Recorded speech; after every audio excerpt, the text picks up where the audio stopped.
আসসালামু আলাইকুম viewers, welcome back to my channel Rahaj videos. আমি আজকে আপনাদের জন্য নিয়ে এসেছি গরুর মাংস রেজালা। চলুন রেসিপিটি শুরু করা যাক। প্রথমে আমি হাঁড়িতে 1 কাপ পরিমাণ তেল দিয়ে দিচ্ছি। তেল গরম হয়ে এসেছে, এবার আমি দিয়ে দিচ্ছি এতে 1 কাপ পরিমাণে পেঁয়াজ কুচি।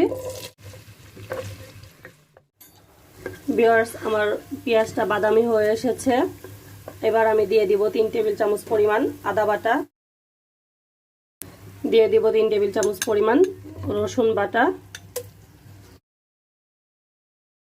এখন দিয়ে দিচ্ছি 1 টেবিল চামচ পরিমাণ হলুদের গুঁড়া, 2 টেবিল চামচ পরিমাণ মরিচের গুঁড়া, দিয়ে দিচ্ছি 1 টেবিল চামচ পরিমাণ জিরার গুঁড়া, দিয়ে দিচ্ছি 1 টেবিল চামচ পরিমাণ ধনিয়ার গুঁড়া। আর একটু মশলাটা নেড়েচেড়ে মিশিয়ে নিচ্ছি। দিয়ে দিচ্ছি স্বাদ মতো লবণ, দিয়ে দিচ্ছি 2টা বড় পেঁয়াজ বাটা,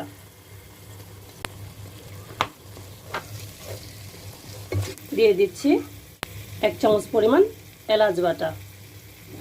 আমি এখানে বাটাটা ব্যবহার করেছি।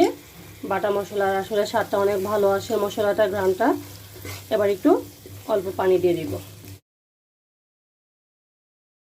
আমি এখানে একটা বড় টমেটো কিউব করে কেটে নিয়েছি, এটা আমি দিয়ে দিচ্ছি। এবার এটা অপশনাল, যার ইচ্ছে দিতে পারেন, নাও দিতে পারেন। এটা দিলে কালারটা ভালো আসে, মাংসের স্বাদটা অনেক ভালো আসে। এবার মশলাগুলো ভালোভাবে একসাথে কষিয়ে নিই। কষানো হয়ে গেছে প্রায়, মশলা থেকে তেলগুলো উপরে বেশি উঠেছে।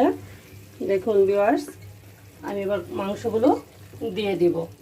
এখানে আমি যে পরিমাণে মশলা দিয়েছি, আমার এখানে 2 কেজি পরিমাণে গরুর মাংস রান্না করব। আমি এখানে হাড়সহ গরুর মাংস নিয়েছি। তো আমি এবার মাংসগুলো দিয়ে দিচ্ছি।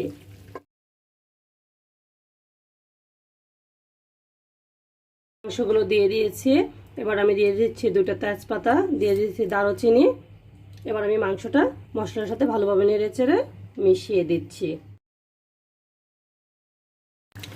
মাংসটা ভালোভাবে মশলার সাথে মিশিয়ে নিয়েছি। এবার আমি মাংসটা ঢেকে দেব। মাংসটা প্রায় কষানো হয়ে গেছে, তেলগুলো উপরে বেশি উঠছে। মাংসটা একটু নেড়েচেড়ে দিচ্ছি। মাংস কষানো হয়ে গেছে,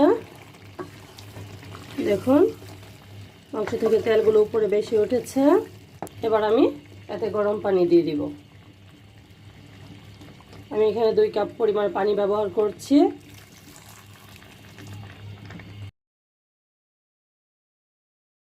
এবার মাংসটা নেড়েচেড়ে ভালোভাবে পানির সাথে মিশিয়ে দিব। মিশানো শেষ হয়ে গেছে। এবার আমি ঢাকনা দিয়ে ঢেকে দিচ্ছি। কাঁচামরিচ দিয়ে আবার ঢেকে দিচ্ছি। দেখুন ঝোল আর মাংস কীভাবে মাখা মাখা হয়ে গেছে। নামানোর সময় আমি 1 চামচ জিরার গুঁড়া দিয়ে দিচ্ছি। আপনারাও চেষ্টা করবেন যাতে জিরার গুঁড়াটা দিতে পারেন, তাতে করে খাবারের স্বাদ গন্ধটা অনেক ভালো থাকে। আমি এবার জিরার গুঁড়াটা মিশিয়ে নিচ্ছি, তারপর আমি নামিয়ে নিচ্ছি। চুলা থেকে নামিয়ে নিয়েছি, এবার পরিবেশন করে নিচ্ছি। দেখুন কালারটা কত সুন্দর এসেছে। এটি খেতেও অনেক মজা। বাসায় এভাবে করে খেয়ে দেখবেন, কারণ গরুর মাংসের স্বাদটাই যেন অসাধারণ। আর ভালো লাগলে আপনারা অবশ্যই লাইক দিবেন এবং কমেন্টে জানাবেন আপনাদের কাছে কেমন লেগেছে। আর সাবস্ক্রাইব করে আমাদের পাশেই থাকবেন। ধন্যবাদ।